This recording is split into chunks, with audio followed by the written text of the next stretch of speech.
Now, I have to say, I think that you are the most beautiful girl this town's ever seen. Hey everyone, I'm Rebecca and welcome to Ms. Mojo. Today we're counting down our picks for the top 10 Alexis and Ted moments on Schitt's Creek. The amount of times that I run into you in this place is like out of a romantic comedy. Yeah, I wasn't prepared for an improv. No, it's fine. Okay, what else weren't you prepared for? Alexis, you continue to amaze me. I can't wait to do this with you. Oh, we're gonna need to get shots. Yes, let's celebrate.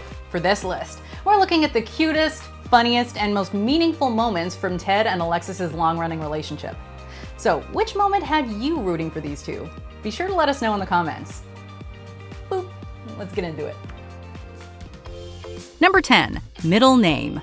It's early in season 1 that one of the show's most iconic arguments is born, when Moira and Johnny cannot remember Alexis's middle name. And David had no idea she had one at all. We have so many disasters bombarding us right now, my dear. The middle name of an ungrateful child is hardly a priority. It looks like the mystery of Alexis's name will go unresolved. Emma.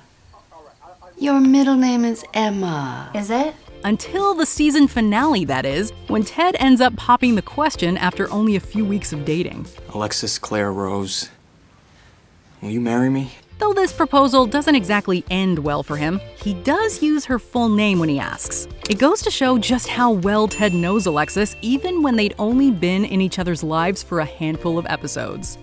Number 9, role play. Alexis doesn't have the best track record looking after David's things. This is about those stupid Tamagotchis? Actually, it is. Okay, guys. You left me with 6 of them, David. Taking care of that many is like a full-time job. With no other options, though, he leaves her in charge of Rose Apothecary, where she needs to sign for a delivery while he and Patrick are away. Ted shows up and the two of them get a little carried away, trying out role play for what seems to be the first time, with Ted playing the part of the delivery guy. It seems that the strap has fallen off of your shoulder. I'd offer to put it back for you, but as a delivery guy, I don't know if it's my place. Unfortunately, in the heat of the moment, David's brand new sink in the store's bathroom gets broken. Okay, so the delivery man came in, used the bathroom, somehow broke the sink, and then left without actually delivering the package? That is correct. Despite their smooth cover-up, Ted and Alexis are forced to come clean because it turns out there are security cameras that have caught them in the act. Number 8, job interview. Alexis finds out that the Roses are in debt to Cafe Tropical of all places, and Twyla won't let them put any more food on their tab. While she's in there drinking the free tea, Ted walks in and quickly finds out about their financial trouble. If you want a smoothie, I can get you a smoothie. No, don't worry, because then I would have to pay you back, which is gonna be hard because my entire family is broke and we can't afford to eat right now. He doesn't hesitate to offer her a job at the clinic, but when she shows up, she insists on being given a fair interview like any other candidate. Are you sure about that? Because I already offered you the job. No, I know. I don't want any special treatment. And it's really important to me that I feel like I really earned this. It's very sweet that he lets her take an interview and still gives her the job even when she doesn't answer the questions particularly well. She's not a fan of animals after all. I'm loving this Q&A, but I think what's important right now is my positive attitude. When she needs help, Ted is there to offer it. Number 7, she agrees to go to the Galapagos. In season 5, Ted drops the bombshell that he's applied for a once-in-a-lifetime 6-month research program in the idyllic Galapagos Islands. But he decides he's not going because he doesn't want to leave Alexis behind. You mean way more to me than some dumb, once-in-a-lifetime job opportunity. However, it turns out he's not giving her much credit, and she supports his dreams regardless. That same episode, she even agrees to go to the Galapagos with him, even though it's not really her speed. I will go to the Cayman Islands with you.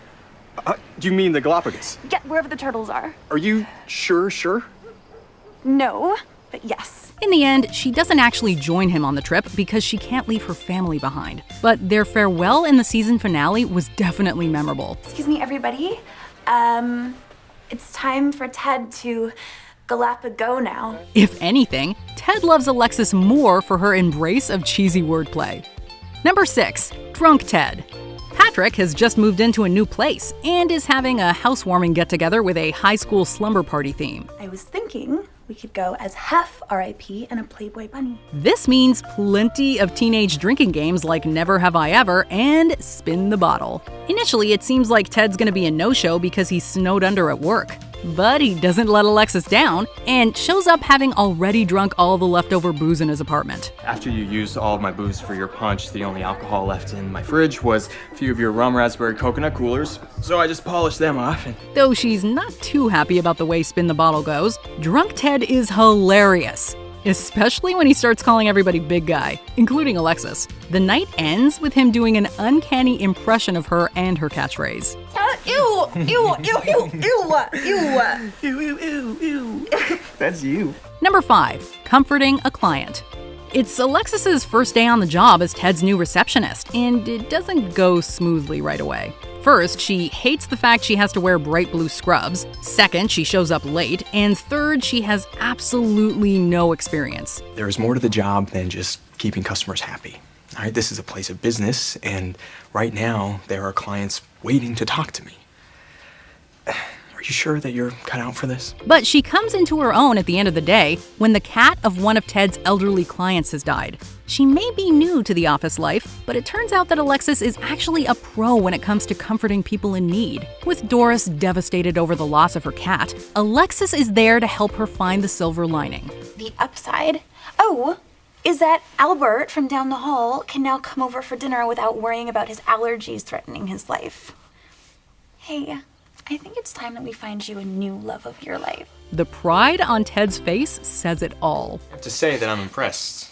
It's not everyone who can tell an old woman that her cat is dead and set up a love connection and sell our most expensive marble urn in the same 3-minute conversation. Number 4, back in town.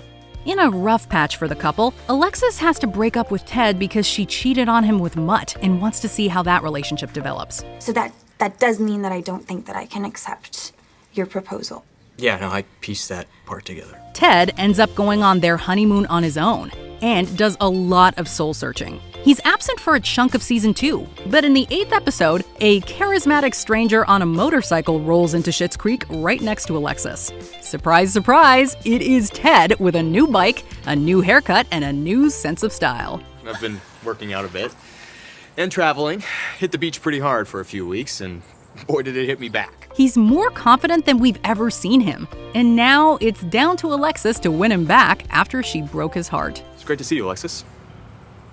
Totally.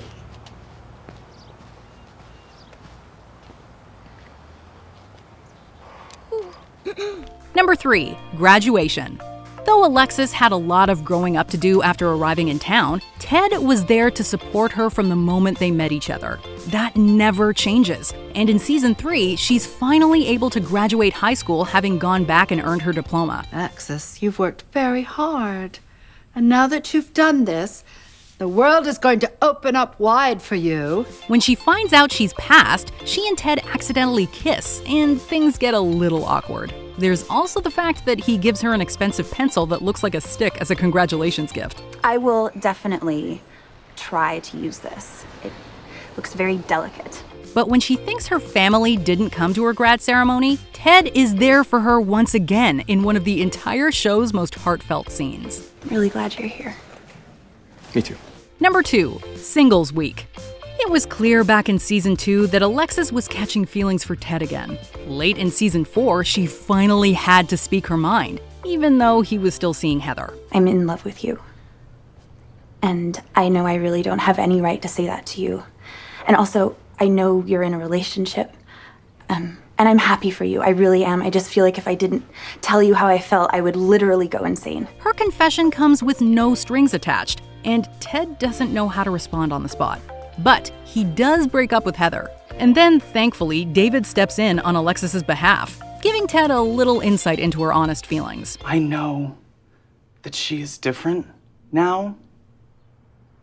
I mean, not that different, obviously, but different enough to know that she made a mistake. Ted arrives at Alexis's big Singles Week event at the cafe to tell her that he feels the same way. And they are finally back together after so long.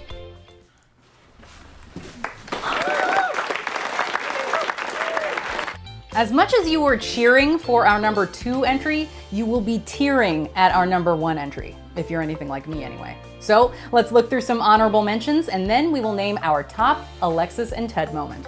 Bunny Cam. Ted doesn't realize his live stream of the newborn bunnies has become X-rated. I'm worse than Dr. Miguel. No, you didn't know. Although there was a moment last night where it looked like you might have known, and you were doing this, like, thing with your hips. Alexis! No! First meeting. Ted gives Alexis sage advice about the smoothies when they have their meet cute. She's a sweet girl, but her smoothies are deadly. I usually prescribe them to my patients when they're feeling a little backed up. That's a lot of information.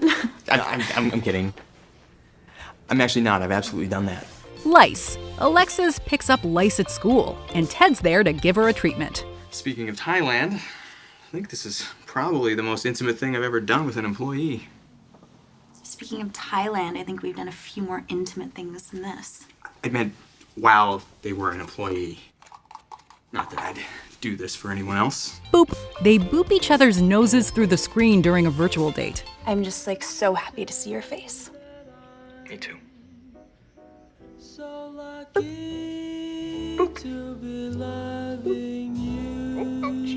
Getting over Alexis. Ted tells Alexis how hard it was for him to get over her. I mean, you seem so cool about everything after we broke up.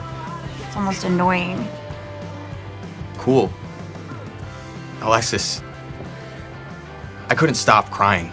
Before we continue, be sure to subscribe to our channel and ring the bell to get notified about our latest videos. You have the option to be notified for occasional videos or all of them. If you're on your phone, make sure you go into your settings and switch on notifications. Number 1, breaking up. Ted does so well on his research program in the Galapagos that he's offered a 3-year contract to be a permanent part of the team. Define permanent. It's a 3-year contract. Okay, that's a long time. It's a choice between Ted turning down the job or Alexis moving to the islands, but neither option fits. In the end, Ted and Alexis's best moment is that they have to break up so that they can let each other be their best selves. I can't move to the Galapagos. I wouldn't let you even if you tried. You're building something special here, Alexis, and you deserve to see where it takes you. They are completely in love, but need to leave their relationship behind so they can each pursue their dreams. It's this incredible sacrifice of one of the leading couples that makes Schitt's Creek unlike so many other sitcoms. Most of all, it shows immense growth for both of them. I'm so proud of you. I'm so proud of you. I'd like to think that we helped each other get here. I know that we did. So I honestly have not watched the breakup episode again since it aired because it just makes me cry too much. Like, is there anything more devastating than a couple who really loves each other and they made each other better people, but they just know that they can't be together right now? It's awful. But what gives me life is that Annie Murphy says that she does hope that they get together in the end. So I still have hope. Anyway, be sure to let us know what your favorite Ted and Alexis moment is in the comments. Or come talk to me on Twitter or Instagram at Rebecca Brayton or on my YouTube channel. See ya.